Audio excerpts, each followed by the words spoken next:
യേശുക്രിസ്തുവിൻ്റെ പരിശുദ്ധമായ നാമത്തിൽ എല്ലാ പ്രിയപ്പെട്ടവർക്കും മോർണിംഗ് ഡ്യൂവിൻ്റെ പുതിയൊരു പ്രഭാത വചന ധ്യാനത്തിലേക്ക് സ്വാഗതം.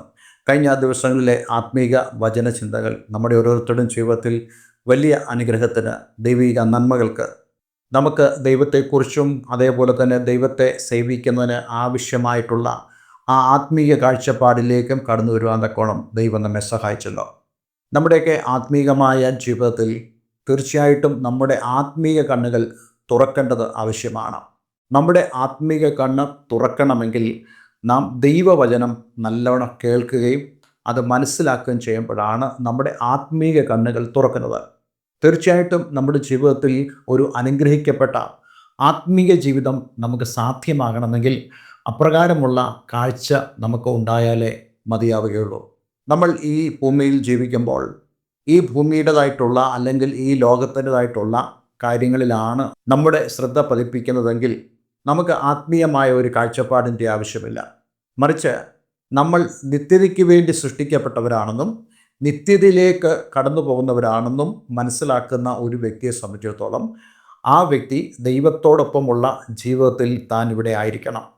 നിത്യജീവനെക്കുറിച്ച് വിശുദ്ധ വേദപുസ്തകം നമ്മോട് പറയുന്നുണ്ടല്ലോ. നിത്യജീവൻ നമ്മൾ അവകാശമാക്കേണ്ടത് സ്വർഗത്തിൽ ചെന്നല്ല, ഈ ഭൂമിയിൽ നമ്മളായിരിക്കുമ്പോഴേ നമ്മൾ നിത്യജീവനെ പ്രാപിക്കേണ്ടത് ആവശ്യമാണ്. യോഹന്നാൻ 3:16 നമ്മളോട് വളരെ വ്യക്തമായി പറയുന്നു, തൻ്റെ ഏകജാതനായ പുത്രനിൽ വിശ്വസിക്കുന്ന ഏവനും നശിച്ചു പോകാതെ നിത്യജീവൻ പ്രാപിക്കേണ്ടതിന് ദൈവം യേശുക്രിസ്തുവിനെ അവനെ നൽകുവാൻ തക്കോണം ലോകത്തെ സ്നേഹിച്ചു. നോക്കണേ, അവിടെ കൊടുത്തിരിക്കുന്ന വാക്ക് നിത്യജീവനെ പ്രാപിക്കുവാൻ തക്കോണം. ആ നിത്യജീവനെ പ്രാപിക്കുവാൻ നമുക്ക് കഴിയണമെങ്കിൽ തീർച്ചയായിട്ടും കർത്താവ് യേശുക്രിസ്തുവിനെ നമ്മൾ വിശ്വസിക്കണം. അതേപോലെ തന്നെ ആ നിത്യജീവനാലുള്ള ആ ജീവൻ നമ്മളുടെ ഈ ഭൂമിയിലെ ജീവിതത്തിൽ നമ്മൾ അനുഭവിക്കുകയും ചെയ്യണം.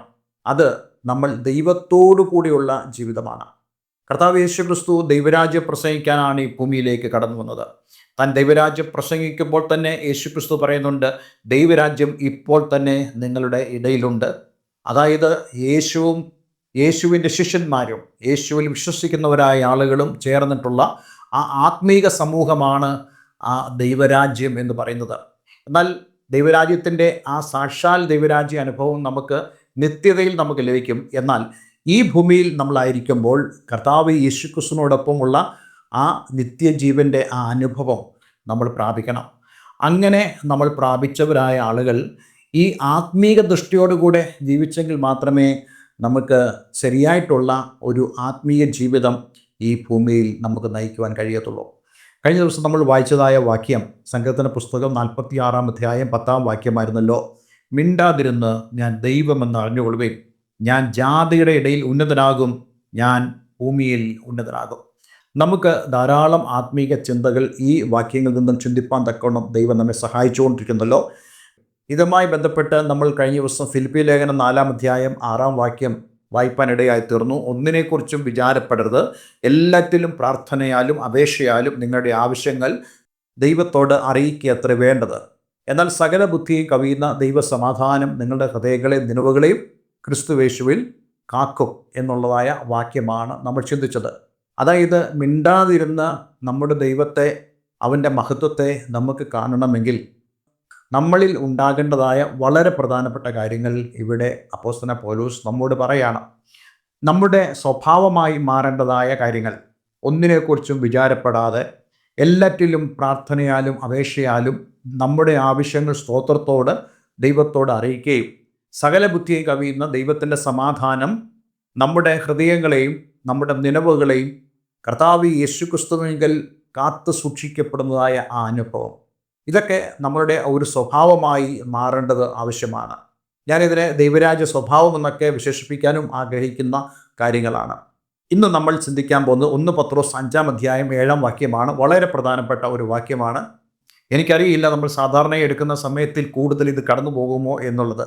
ഇനി അങ്ങനെ വന്നാൽ പോലും നമ്മൾ അടുത്ത ദിവസങ്ങൾ ബാക്കി ഭാഗങ്ങൾ ചിന്തിക്കുന്നതാണ്. 1 പത്രോസ് 5-7-ാം വാക്യം, അവൻ നിങ്ങൾക്കായി കരുതുന്നതാകയാൽ നിങ്ങളുടെ സകല ചിന്താകുലവും അവൻ്റെ മേൽ ഇട്ടുകൊള്ളുവിൻ. ഇംഗ്ലീഷ് പോലെ കൊടുത്തിരിക്കുന്നത് cast your burden upon the Lord. അവൻ നിങ്ങൾക്ക് വേണ്ടി കരുതുന്നു. എന്താണ് ഇവിടെ നമുക്കിത് കാണുവാൻ കഴിയുന്നത്? കഴിഞ്ഞ ദിവസവും നമ്മൾ പത്രോസിൻ്റെ ലേഖനത്തിൽ നിന്ന് വായിപ്പാനിടയായി തീർന്നു. അവിടെയും നമുക്ക് കാണാൻ കഴിയുന്നുണ്ട്, നമ്മൾ ദൈവസന്നിധിയിൽ താഴ്ത്തുവിൻ, എന്നാൽ അവൻ നമ്മളെ ഉയർത്തും. Humble ourselves in the presence of the Lord. വളരെ വ്യക്തമായിട്ടാണ് പറയുന്നത്. നമ്മുടെ ജീവിതത്തിൽ നമ്മൾ നമ്മളുടെ ഭാരങ്ങളെ, നമ്മളുടെ പ്രയാസങ്ങളെ നമ്മൾ തന്നെ ചുമക്കുകയാണെങ്കിൽ അതൊരിക്കലും താഴ്മയുടെ ഒരു ലക്ഷണമല്ല എന്നുള്ളത് നമ്മൾ മനസ്സിലാക്കണം. സ്പർജൻ എന്ന പേരുള്ളതായ പ്രസംഗയുടെ പ്രഭുവായ മനുഷ്യൻ ഈ ഒരു കാര്യത്തെക്കുറിച്ച് വിശദീകരിച്ചിരിക്കുന്നത് വളരെ പ്രധാനപ്പെട്ട ഒരു ഉപമയിലൂടെയാണ്. അദ്ദേഹം പറഞ്ഞു, നമ്മുടെ വീട്ടിലെ സാധനങ്ങൾ മറ്റൊരു സ്ഥലത്തേക്ക് കൊണ്ടുപോകുവാൻ, നമ്മെ സഹായിക്കാൻ വേണ്ടി, നമ്മുടെ ജോലിയിൽ നമ്മെ സഹായിക്കാൻ ഒരുവൻ കടന്നു വന്നു. പക്ഷേ അവൻ കടന്നു വന്നപ്പോൾ അവൻ്റെ ബാക്ക് പാക്ക് അല്ലെങ്കിൽ അവൻ പുറകിൽ വഹിച്ചിരിക്കുന്ന ഭാരം വളരെ ഭാരമുള്ള ഒരു ഭാരമായിരുന്നു. ആ മനുഷ്യൻ ആ ഭാരം ഇറക്കി വയ്ക്കാതെയാണ് നമ്മളുടെ വീട്ടിലുള്ള സാധനങ്ങളെ അല്ലെങ്കിൽ അതിൻ്റെ ഭാരങ്ങളെ വഹിക്കുവാൻ അവൻ തയ്യാറാകുന്നത്. പക്ഷേ നമുക്കറിയാം, അപ്രകാരം അവൻ വലിയൊരു ഭാരം തൻ്റെ ചുമലിൽ വഹിച്ചുകൊണ്ട് വന്നിട്ട് നമ്മുടെ വീട്ടിലുള്ള സാധന സാമഗ്രികൾ എടുക്കുക എന്ന് പറയുന്നത് ഇറ്റ് ഈസ് ഇമ്പോസിബിൾ. അത് വളരെ അസാധ്യമായ കാര്യമാണ്.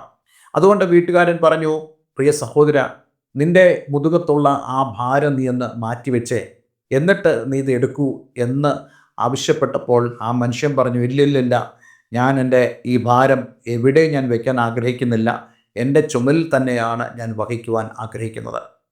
ഞാൻ നിങ്ങളോട് ചോദിക്കട്ടെ, സ്പർജൻ ചോദിച്ചതുപോലെ അദ്ദേഹത്തിന് നിങ്ങളുടെ ഭാരങ്ങളെ വഹിക്കുവാൻ കഴിയുമോ? അല്ലെങ്കിൽ നിങ്ങൾ ആവശ്യപ്പെടുന്നതായ ആ ഭാരങ്ങൾ എടുക്കുവാൻ ആ വ്യക്തിക്ക് സാധിക്കുമോ? നമ്മൾ വിശ്വസിക്കുന്നു ആ വ്യക്തിക്ക് കഴിയില്ല എന്നുള്ളത്. കാരണം അദ്ദേഹം മറ്റൊരു ഭാരം വഹിക്കുന്നതുകൊണ്ട് അദ്ദേഹത്തിന് നമ്മുടെ ഭാരം ചുമക്കുവാൻ കഴിയത്തില്ല. എന്ന് പറയുന്ന പോലെ കർത്താവ് നമ്മോട് പറയുന്നു, നിങ്ങൾ നിങ്ങളുടെ ഭാരങ്ങളെ എൻ്റെ മേൽ ഇട്ടുകൊള്ളുവിൻ. ഇട്ടുകൊള്ളുവിൻ എന്നിവിടെ പറഞ്ഞിരിക്കുന്ന വാക്കും വളരെ ശ്രദ്ധേയമാണ്. Cast your burden upon the Lord. Cast your burden എന്ന് പറയുമ്പോൾ ഇടുക എന്നുള്ളതായ വലിയ ഉദ്ദേശമാണ്. നമ്മൾ സാധാരണയായിട്ട് വല ഇടുക എന്ന് പറയാറുണ്ട്, അല്ലെങ്കിൽ വല എറിയുക എന്ന് പറയാറുണ്ട്. ഈ ഇടുന്നതും വയ്ക്കുന്നതും വളരെ വ്യത്യാസമാണ്. വയ്ക്കുന്നത് നമുക്ക് വളരെ സൂക്ഷ്മതയോടുകൂടെ നമ്മൾ വയ്ക്കുന്നു, അത് പൊട്ടിപ്പോകാതെ തകർന്നു പോകാതെ നമ്മൾ വയ്ക്കുന്നു. പക്ഷേ ഇടുക എന്ന് പറയുമ്പോൾ നമ്മൾ പൂർണ്ണ വിശ്വാസത്തോടെ, ആ പൂർണ്ണമായ ആഗ്രഹത്തോടു കൂടെ നമ്മൾ ഇടുക എന്ന് മാത്രമല്ല, അത് ഇനി നമുക്ക് ആവശ്യമില്ല എന്നുള്ളതായ ഒരു ചിന്തയിലൂടെയും നമുക്ക് എറിയുവാൻ സാധിക്കും. ഉദാഹരണത്തിന് ഒരു കല്ല് എടുത്ത് നമ്മൾ എറിയുന്നു. ആ കല്ല് നമുക്ക് കിട്ടിയില്ലെങ്കിലും കുഴപ്പമില്ല, നമ്മുടെ ലക്ഷ്യം മാങ്ങ പറിക്കുക എന്നുള്ളതാണ്. അല്ലെങ്കിൽ നമ്മുടെ ലക്ഷ്യം ഏതെങ്കിലും ഒരു ശല്യമായ കാര്യത്തെ എറിഞ്ഞ് അതിനെ ഓടിക്കുക എന്നുള്ളതാണ്. അവിടെ ഇതേ വാക്കാണ് കൊടുത്തിരിക്കുന്നത്, കാസ്റ്റിംഗ്, എറിയുക അല്ലെങ്കിൽ ഇടുക എന്നുള്ള വളരെ പ്രധാനപ്പെട്ട പ്രയോഗങ്ങൾ. ഇതേപോലെ തന്നെയാണ് കർത്താവ് ഇവിടെ നമ്മോട് പറയുന്നു, നമ്മൾ നമ്മുടെ ഭാരങ്ങളെ അവൻ്റെ മേൽ, യേശുവിൻ്റെ മേൽ ഇടണം എന്നുള്ളത്. ഇടണമെങ്കിൽ നമ്മുടെ രണ്ട് കൈകളും അവിടെ ആവശ്യമാണ്. രണ്ട് കൈകൾ കൊണ്ടാണ് നമ്മൾ ഇടുന്നത്. അതായത് വളരെ ശ്രദ്ധാപൂർവം നമ്മൾ ഈ ഭാരങ്ങളെ അവൻ്റെ മേൽ ഇടുന്നത് രണ്ട് കൈകൾ കൊണ്ടാണ്. ഇല്ലെങ്കിൽ നമുക്ക് അത് ശരിയായിട്ട് ഇടുവാൻ കഴിയത്തില്ല. മത്സ്യബന്ധനത്തിന് വേണ്ടി വല വീശുന്ന ആളുകളെ നിങ്ങൾ ശ്രദ്ധിച്ചിട്ടുണ്ടാകുമല്ലോ. അവർ തങ്ങളുടെ രണ്ട് കൈകളും ഉപയോഗിച്ചാണ് വല വീശുന്നത്. എന്ന് പറയുന്ന പോലെ നമുക്കും രണ്ട് കൈകൾ ദൈവം തന്നിട്ടുണ്ട്. ആ രണ്ട് കൈകൾ എന്നുള്ളത് ആത്മീയമായ ഒരർത്ഥത്തിൽ ഞാൻ പറയട്ടെ, പ്രാർത്ഥനയാകുന്ന കൈയും വിശ്വാസമാകുന്ന കൈയും. ദൈവസന്നിധിയിൽ പ്രാർത്ഥനയോടുകൂടെ കടന്നു വന്ന് വിശ്വാസത്താൽ നമ്മുടെ ഭാരങ്ങളെ നമ്മൾ കർത്താവിലേക്ക് ഇടുമ്പോൾ നമ്മളെന്താ വിശ്വസിക്കുന്നത്? അവൻ എൻ്റെ ഭാരങ്ങളെ ചുമക്കും എന്നുള്ളതാണ്. എന്ന് മാത്രമല്ല, നമ്മൾ ഇനി ഭാരങ്ങൾ വഹിക്കേണ്ടതുണ്ടോ? വഹിക്കേണ്ടതുണ്ട്. പക്ഷേ അത് നമ്മുടെ ഭാരമല്ല, മറിച്ച് നമ്മൾ കർത്താവിനായി സമർപ്പിക്കപ്പെടുമ്പോൾ നമ്മൾ വഹിക്കേണ്ട ക്രൂശാണ് നമ്മൾ വഹിക്കേണ്ടതായ ഭാരമെന്ന് പറയുന്നത്. നമ്മൾ ഓരോരുത്തരും ആ ക്രൂശ്, ആ ഭാരം വഹിച്ച് വേണം മുന്നോട്ട് പോകുവാൻ. അതൊരിക്കലും നമ്മുടെ ഭാരമല്ല, മറിച്ച് കർത്താവിനെ അനുഗമിക്കുന്നതുകൊണ്ട് നമുക്ക് ലഭിക്കുന്നതായ ക്രൂശ് എന്ന് പറയുന്നത്. അതുകൊണ്ടാണല്ലോ കർത്താവ് യേശുക്രിസ്തു വളരെ വ്യക്തമായി നമ്മോട് പറയുന്നത്, നാം തന്നെ അനുഗമിക്കുമ്പോൾ നമ്മുടെ ക്രൂശ് എടുത്ത് അനുഗമിക്കണം. കർത്താവ് യേശുക്രിസ്തുവിനെ അനുഗമിക്കാൻ തീരുമാനിക്കുന്ന ഒരു വ്യക്തിക്ക് അപ്രകാരമുള്ള ക്രൂശിൻ്റെ അനുഭവമുണ്ട്. പക്ഷേ ക്രൂശിൻ്റെ ആ ഒരു ഭാരവും അതേപോലെ തന്നെ നമ്മുടെ ഭാരവും വഹിച്ചുകൊണ്ട് നമുക്കൊരിക്കലും മുന്നോട്ട് പോകാൻ കഴിയത്തില്ല. മറിച്ച് നമുക്ക് നമ്മുടെ ഭാരങ്ങളെ കർത്താവിലേക്ക് ഇടുവാൻ കഴിയുന്നുണ്ടെങ്കിൽ തീർച്ചയായിട്ടും സുഗമമായ ഒരു ക്രിസ്തീയ ജീവിതം നമുക്ക് ഉണ്ടാകുവാൻ ഇടയായിത്തീരും. അതാണ് ദൈവം നമ്മെക്കുറിച്ച് ആഗ്രഹിക്കുന്നത്. അല്ലാതെ നമ്മൾ നമ്മുടെ ഭാരങ്ങളെയും അതുപോലെ കർത്താവ് യേശുക്രിസ്തുവിനെ അനുഗമിക്കുന്നതായ ആ ക്രൂശും വഹിച്ചുകൊണ്ട് നമുക്ക് പോകുവാൻ കഴിയത്തില്ല. ആ സഹായിക്കാൻ വന്ന ആ വ്യക്തിയെപ്പോലെ നമുക്ക് ഒന്നും ചെയ്യാൻ പറ്റാത്തതായ അവസ്ഥ കടന്നു വരും. അനേകർ തങ്ങളുടെ ജീവിതത്തിൽ ഈ ഭാരങ്ങൾ വഹിച്ചുകൊണ്ടാണ് നടക്കുന്നത്. അതുകൊണ്ട് തന്നെയാണ് പത്രോസ്ലീഹ തന്നെ പറയുന്നത്, നാം അവൻ്റെ സന്നിധിയിൽ താഴുവിൻ. അവൻ്റെ സന്നിധിയിൽ നമുക്ക് താഴുവാൻ കഴിയണമെങ്കിൽ നമ്മുടെ ഭാരങ്ങളെ ക്രിസ്തുവിന് മേൽ ഇടുന്നവർക്ക് മാത്രമേ അവർക്ക് തങ്ങളുടെ ഭാരങ്ങളെ ഇറക്കി വയ്ക്കാൻ കഴിയത്തുള്ളൂ.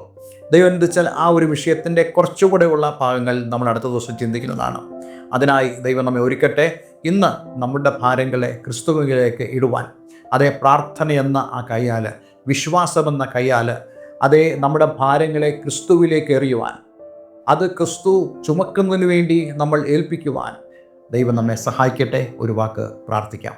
സ്വർഗ്ഗപിതാവേ, ഇന്ന് ഞങ്ങളെ കേൾപ്പിച്ച വളരെ മനോഹരമായ സന്ദേശത്തിനായി സ്തോത്രം. ഈ വചനം കേൾക്കുന്ന ഏവരെയും ഞാൻ യേശുവിൻ്റെ നാമത്തിൽ അനുഗ്രഹിക്കുന്നു. കർത്താവേ, ഞങ്ങൾ ഞങ്ങളുടെ ഭാരങ്ങളെ വഹിക്കേണ്ടതില്ല എന്നും, കർത്താവെ ഞങ്ങൾ വഹിക്കേണ്ടത് കർത്താവിനെ അനുഗമിക്കുമ്പോൾ ഞങ്ങൾക്ക് ലഭിക്കുന്നതായ ഞങ്ങളുടെ ക്രൂശമേന്തിയാണ് ഞങ്ങൾ നടക്കേണ്ടത്.